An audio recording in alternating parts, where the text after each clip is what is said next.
La fabrique de la nuit.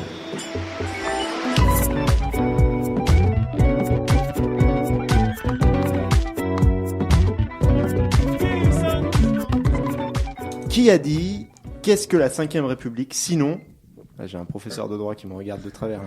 Sinon, la possession du pouvoir par un seul homme dont la moindre défaillance est guettée avec une égale attention par ses adversaires et par le clan de ses amis. C'est De Gaulle, non. Hollande. Non, Hollande non plus. Pompidou. François Mitterrand, pas Hollande, François Mitterrand, l'homme que ma grand-mère appelait Mitterrand, le premier socialiste sous la 5ème République à accéder au pouvoir le 10 mai 1981. C'était il y a 35 ans tout juste. Joyeux anniversaire François. 35 ans plus tard, l'hôte du palais de l'Élysée s'appelle toujours François. Et la 5ème République, elle est toujours là. Ses accents de monarchie présidentielle n'ont pas pris une ride. Alors c'est vrai, c'est ambigu. Quand on regarde la Constitution, on parle bien de République. Le mot République revient, j'ai compté 71 fois dans le texte. La monarchie, c'est pas ça. Monarchie, définition, régime politique où le pouvoir est détenu par un seul chef, le monarque ou le souverain. Ce pouvoir était légitimé par une relation spirituelle que le monarque entretenait avec une divinité. Et là, du coup, le doute s'installe. Un seul chef, ça on a, François, chef de tous les Français. Pouvoir légitimé par une relation spirituelle, ça on a l'embarras du choix. Culte de la croissance, dévotion à la courbe du chômage, messe d'action de grâce en l'honneur du MEDEF, sacrifice sur l'autel de la Banque Centrale Européenne, bénédiction des fraudeurs et punition des frondeurs, pèlerins fidèles et moins fidèles étant déjà en marche devant le chef. La monarchie présidentielle, en fait, c'est surtout l'art de gouverner avec quelques ingrédients indispensables, des ministres, 18, des conseillers, 31, un médecin, un responsable du protocole, un état-major particulier, une cour et des courtisans, une première dame, des maîtresses, des seigneurs plus ou moins vassaux du roi, qui gouvernent sur de nouveaux comtés régionaux ou sur des métropoles, qui rêvent encore du statut de ville-État et pour certains de réouverture de la route de la soie. Dédicace Gérard. La monarchie présidentielle, c'est enfin et surtout des châteaux et des palais. Le palais de l'Élysée, on oublie souvent que c'est le palais de l'Élysée, pas juste l'Élysée. Le palais du Luxembourg, qu'on appelle aussi le Sénat. Le palais Bourbon, qu'on appelle aussi Assemblée nationale. Et celui qu'on a tendance à oublier, le château de Versailles. Et le palais royal. Et le palais royal pour le Conseil d'État, ça aurait été dramatique de l'oublier. Le 16 novembre dernier, François Hollande s'est rendu à Versailles, justement devant le Congrès. Entendez les membres du palais Bourbon et du palais du Luxembourg réunis dans un même hémicycle au château de Versailles. Alors, je vous laisse écouter. La scène se passe 3 jours après les attentats de Paris. François se transforme en chef de guerre. Écoutez son arrivée. Il traverse un long couloir dont le sol carrelé de damier noir et blanc est symptomatique du château de Versailles. De part et d'autre, la garde républicaine assure le protocole militaire. Là, les crépitements qu'on entend sont ceux des appareils des photographes présents pour immortaliser l'entrée du président.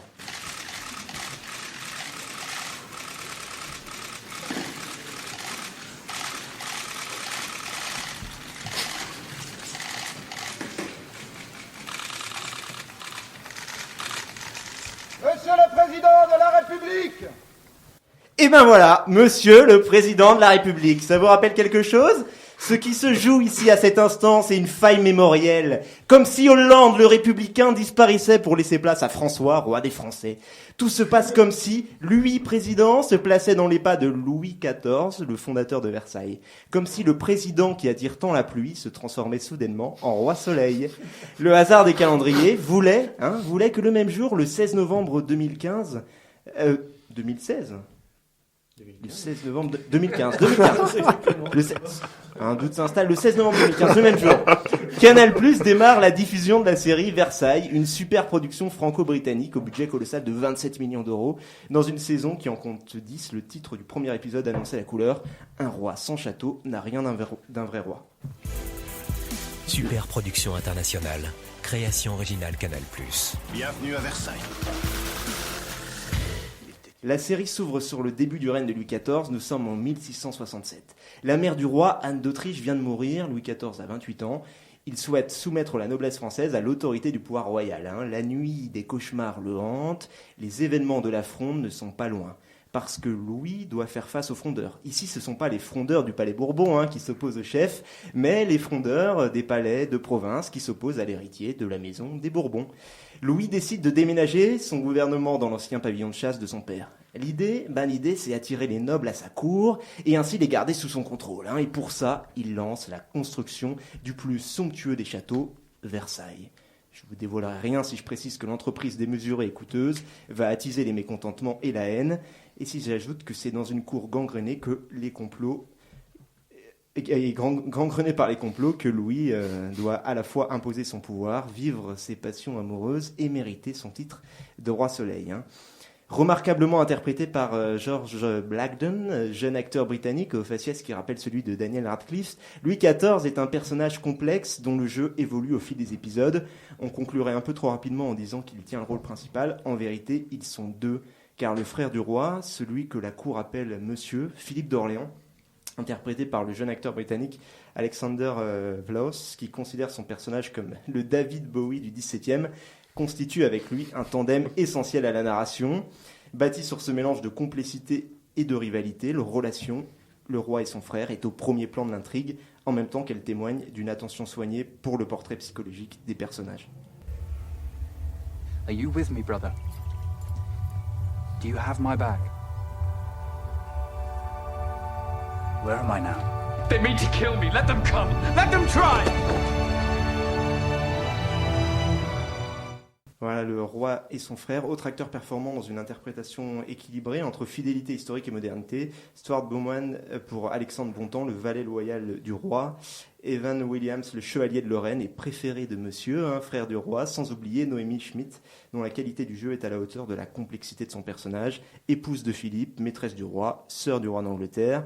Et un coup de chapeau également, Hattie Ryan, interprète époustouflant d'un personnage inventé pour servir le récit, Fabien, le chef de la police de Louis, qui dirige les renseignements du roi avec des méthodes qui n'ont rien à envier avec celles de la Stasi. La réalisation de Jalil Espert est fantastique. Il orchestre une équipe de 500 professionnels, des costumiers aux techniciens, coup de chapeau. Et le français réalise une très belle série et modernise le 17e, qui rend le déroulement de l'intrigue politique de la série proche d'un House of Cards. Les commentaires de Kevin Spacey, en moins.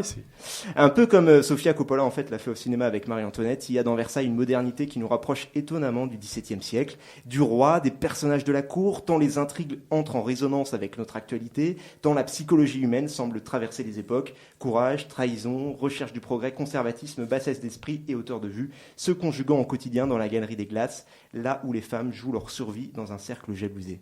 C'est pas une époque pour les femmes, confie Béatrice à sa fille. Cette protestante camouflée à la cour, au cœur d'un complot qui ne dit pas encore son nom. Et malgré tout ça, le travail de Mathieu Davignat, le conseiller historique, permet à la série de garder une tonalité historique justement respectable. Tout n'est pas vrai dans Versailles, mais la fiction sonne juste parce que dans les détails, des détails donnent du corps et de l'épaisseur aux propos. Les cauchemars du roi, les liaisons sexuelles de la cour, la sexualité apparaît tour à tour comme une arme de séduction et un bouclier parce que sa place à la cour et son honneur en dépendent. Avec un Louis XIV montré à la fois comme roi et comme homme, les scénaristes permettent de saisir ses fragilités, ses obsessions, et elles aussi sont étonnamment modernes. L'exercice du pouvoir à Versailles, c'est d'abord une affaire de communication.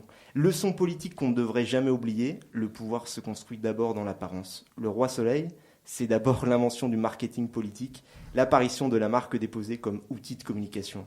Et comme la série le montre avec le personnage de Moncourt, Louis XIV envoyait déjà son portrait aux seigneurs et nobles du royaume.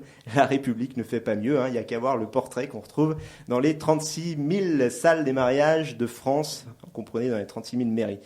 C'est que la série, en fait, retranscrit, c'est le projet politique de Louis XIV, sortir le pays de l'obscurité et l'emmener dans la lumière, et l'affirmation constante qu'une nouvelle France est sur le point de naître. La construction du château de Versailles au centre du projet, avec un fond de violence en arrière-plan, exploitation de la main-d'œuvre et des guerres qui entament à la fois justement le moral de ces sujets. La beauté de Versailles, de ses jardins, des peintures, de la sculpture et de la musique émerge dans une laideur et noirceur humaine. L'ennemi du roi, à l'époque, c'est la Hollande, à travers le personnage absent de Guillaume d'Orange, un pays qui incarne alors la défense des libertés protestantes contre la tyrannie française et la puissance du catholicisme. 3 siècles plus tard, Hollande est devenu roi, ou plutôt président d'une 5e République, dont on finit par se demander combien de temps encore ces ressorts tiendront. Et la protestation, elle provient davantage de la société civile, des hommes et des femmes dont l'histoire a permis d'acquérir, depuis ces 3 siècles, des droits du travail notamment, pour ne plus mourir sur les échafaudages des grands projets, des projets à la manière de Versailles qui font rêver, mais qui font rêver d'abord ceux qui gouvernent et cauchemarder ceux qui les portent.